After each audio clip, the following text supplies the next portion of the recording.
Voltamos, pessoal. Vamos lá, seguindo os crimes eleitorais. Vamos agora falar do artigo 344, que é recusa ou abandono do serviço eleitoral. Isso aí, gente, não tem uma eleição que não acontece. Ou o camarada se recusa, ele foi convocado como mesário. Não vou, não quero, tenho festa no outro dia, não quero. Bom, é um crime eleitoral. É inconvocado, se tu não tiver uma justificativa plausível e plenamente legal, vai ter problemas. Tá? Abandono. Foi lá, tô como mesário, 10 da manhã, tchê, eu vou embora daqui, tchau, não quero mais saber disso aqui. Crime eleitoral. Porque o teu posto vai ficar vago. Vai faltar a estrutura humana para atuar naquela determinada localização eleitoral. Né? Mas vamos falar em síntese do que diz o crime de recusa ou abandono. Recusa, não querer ir, ou abandonar já quando se está na plena atividade eleitoral. Recusa ou abandono do serviço eleitoral. Artigo 344 da lei eleitoral. Diz o seguinte: recusar ou abandonar o serviço eleitoral sem justa causa. Na introdução eu falei, claro que existe casos que pode ocorrer uma situação de força maior. O cidadão amanheceu ruim, doente, ou passou mal, desmaiou. Bom, são situações que serão comprovadas facilmente, que aquele cidadão não pôde ir, ou que aquele cidadão não teve condições de continuar o seu desempenho, como foi convocado. Tá? Então são casos assim. Mas quando a gente fala do artigo 344 da lei 4737, nós estamos falando de casos em que existe o dolo. Tá? Não puxando para o penal, mas também falando do penal, que é a mistura da questão criminal aqui, mas existe a vontade. Eu não vou porque eu não quero, não é porque eu não posso, estou doente, ou tenho uma coisa muito séria em casa. Tá? Ou eu abandono porque eu enchi o saco disso aqui. Me desentendi com o eleitor que está lá reclamando, eu vou embora e não se exploda. Tá? Então são casos diferentes. Quando a gente fala do 344, é caso de recusa ou abandono intencional. Tá? Então vamos lá, diz o 344, recusar ou abandonar o serviço eleitoral sem justa causa, ou seja, sem nenhuma justificativa plausível para fazer isso. Qual é a pena disso aí? Até 2 meses, a pena é leve, vamos falar a verdade. Tá? E mais a multa, que é a multinha mais ou menos, também não é grande coisa. Mas, esse é um crime, pessoal, que acontece em todas as eleições, repetidamente. Tá? Claro que muitas vezes, posteriormente a considerado crime, o cidadão vai lá depois apresenta a justificativa oficial que efetivamente ele não conseguiu avisar a tempo por alguma coisa muito grave e ele veio efetivamente a ter que faltar. Bom, nesse caso, nós estamos falando sim de um caso que posteriormente será justificado. Mas especificamente sobre isso, nós podemos ter a interpretação que casos específicos poderão ser abonados com o título de não punibilidade. Tá? Bom, até 2 meses de pena e multa. Tá? Mas aí tem uma observação importante com relação a esse assunto. Cada vez mais, pessoal, há necessidade de se ampliar a expressão serviço eleitoral. Por quê? Porque o serviço eleitoral é a base, por exemplo, da questão da configuração do crime. Em que intuito? Quando você é convocado para o serviço eleitoral, por que nós estamos falando isso dentro de uma disciplina de penal? E quando eu abordo crime eleitoral, eu tenho que entender também que não é só o crime, é isso, é o crime tal. O contexto total. Quando eu falo de serviço eleitoral, é um serviço que, em sendo o cidadão convocado, como todos vocês, alguém já foi ou vai ser, ou sabe como funciona, tu tem obrigação de comparecer. Tu tem obrigação de efetivar, salvo aconteça algo, como eu já repeti há pouco tempo atrás, que isso não seja possível. Tá? Então, o processo eleitoral existe um componente, e entre eles é essa questão do comparecimento, do abandono ou não. Tá? Bom, e aí é importante para analisar essa questão. A parte do serviço eleitoral que compõe a questão de tu abandonar ou não, ele vai desde a preparação da eleição até o final da eleição. Porque o cidadão pode ser convocado lá para fazer a conferência das urnas junto com o pessoal lá que trabalha no cartório eleitoral, antes da eleição. Ele pode ser convocado para trabalhar de mesário. Ele pode ser convocado para trabalhar posterior na finalização das eleições e dos votos. Qualquer uma dessas fases, ele é, sim, obrigado a prestar esse auxílio.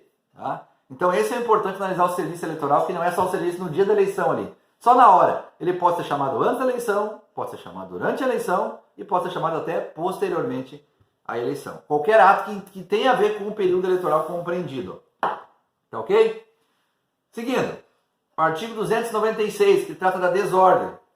Desordem eu sei o que é, pessoal. Aquela baderna, não deixa de ser. Tá? Mas o foco principal é a desordem que cause dano ou que cause prejuízo à organização eleitoral.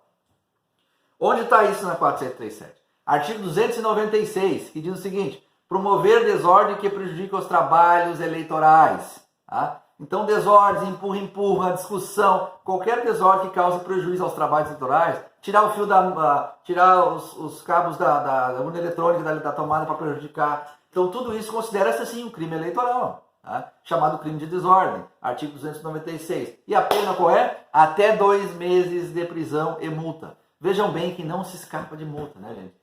Crime eleitoral, tu não vai ter alívio em multa. Tu pode até pegar uma peninha menor com relação aqui, até 2 meses.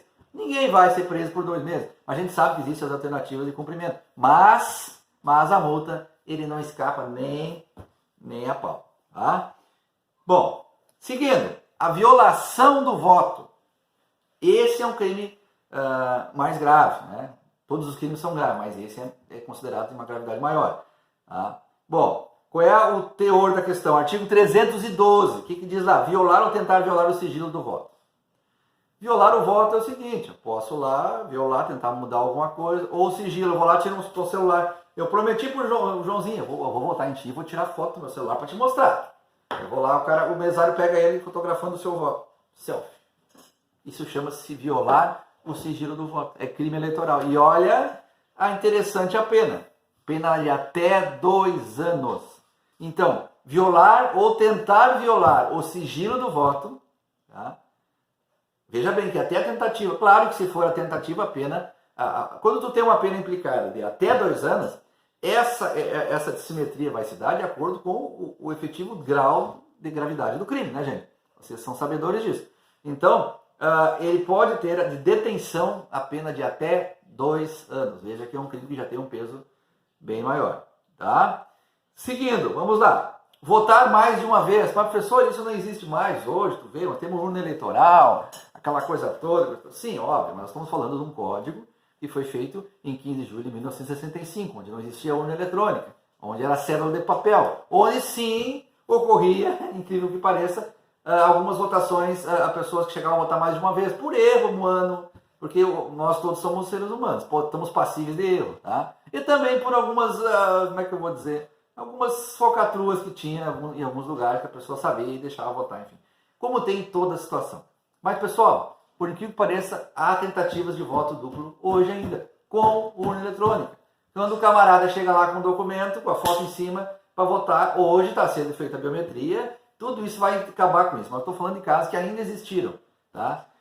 Então, o artigo 309 traz a questão de votar ou tentar votar mais de uma vez. Ou seja, eu votei, meu voto, pá, mas eu quero votar de novo.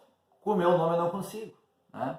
Ou até com o meu nome eu vou numa outra sessão, falo, não, mas a minha sessão não é aquela, trocar, faz uma confusão, vou tentar votar de novo, numa ignorância da minha parte, achando que o pessoal não vai verificar. Eu tento, eu já estou configurado no 319. Por quê? Porque diz que é votar ou tentar votar mais de uma vez. Tá? A pena é de até 3 anos. É bem interessante. A pena é de até 3 anos. Tá? Vamos lá. Seguindo, calúnia. Professor, não, calúnia não é crime eleitoral. Calúnia é uma coisa, é um crime especificamente penal, aquela coisa toda. Pessoal, nós estamos falando de calúnia é crime, né? Mas também com configuração eleitoral, porque nós vamos falar de uma calúnia direcionada a causar prejuízo eleitoral a outro. Tá? Onde está isso? No artigo 324 da lei do Código Eleitoral. Desculpe. O que diz lá? Caluniar alguém na propaganda eleitoral, veja bem, a propaganda de TV eleitoral e o camarada, o outro candidato, fica lá caluniando o outro candidato. Então é uma calúnia especificamente direcionada a causar prejuízo eleitoral a ele, não outro tipo de prejuízo. Tá? Visando fins de propaganda, imputando-lhe falso fato definido como um crime. Tá? Aquele candidato, ele cortou a merenda das crianças, tal, sendo que se isso não for verdade, né, gente? Então tem tudo isso.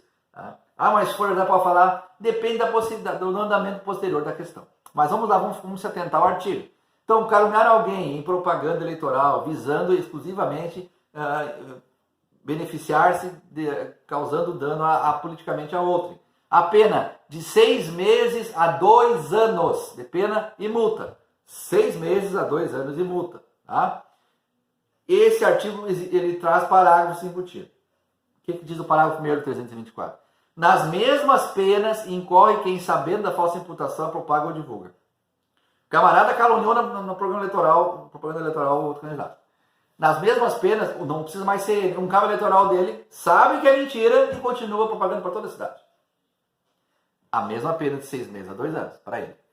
Parágrafo 2º. A prova da verdade do fato imputado exclui o crime, mas não é admitida. Então, pessoal, o que diz no parágrafo 2º? Se provar que o que eu caluniei é verdade, exclui o crime, mas não é admitida. Como assim? Porque é o seguinte, a vantagem eleitoral eu já tive. Entendeu? O dano que eu já causei, por exemplo, se eu for na TV falar do cara, eu já causei o dano eleitoral a ele. Então, eu posso excluir o crime, mas não é admitida. Isso não vai simplesmente se desfazer, não, tu está livre agora. Não, vai responder. Tá? Claro que vai ter, pode. Aí que entra a questão de 6 meses a 2 anos, óbvio, ali que vai pesar. Ah, não, é a verdade, não, então vamos ver. Mas ele não vai simplesmente botar os bracinhos para trás e dizer agora, caluniei, detonei a campanha dele, mas era verdade, então eu estou livre. Aí eu me elegi. Não. Tá? Bueno, agora, pessoal, nós vamos seguir no próximo bloco falando da boca de urna.